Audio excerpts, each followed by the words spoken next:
Good day sa inyo guys. Unang-una, nagpasalamat ko sa kuang ginikanan. Labi na sa kuang mama, papa, ug ako ang mga igsoon. Kay tungod nga dagkong suporta nila sa kuha, gumikan sa kuang pag-eskwela hantod nga nag-UGT ko. Muna nga salamat jud kaayo kaninyo, ug labi na sa kuang asawa nga super din kaayo, gumikan nga wala ko sa iyahang kiliran ug wala ko sa kuang mga anak nako. Mauna nga wa jud ko time sa ilaha. Usap po na nga dagkong pasalamat nako sa iya kay gumikan sa wala ko sa iya, siya nagbahala sa mga bata namo. Mauna nga thank you kayo ma. Sige lang, paabot lang kita sa panahon. Ang panahon ay mag-aabot sa tuwa kung itukod ko sa kaitasan nga taga-antag mayong grasya.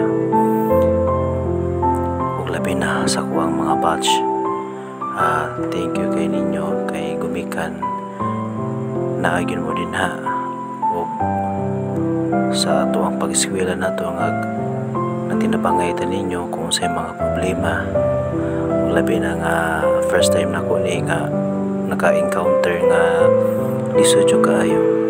Una hantod karon naka-graduate na ta, naganamanan natin yung kabuwag, pero tuloy-tuloy pa rin ang atoang communication.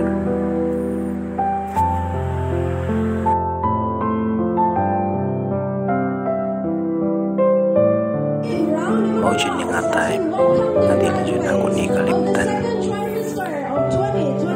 kay mao gini ako ang memory sa tuwang mga pinagsamahan. Muna nga salamat kay ninyo mga batch, kay kitabangan ko sa inyo ang mga teknik sa mga atuang pagbuhat nato diri as a automotive mechanic. Muna nga salamat kay ninyo. See you next time.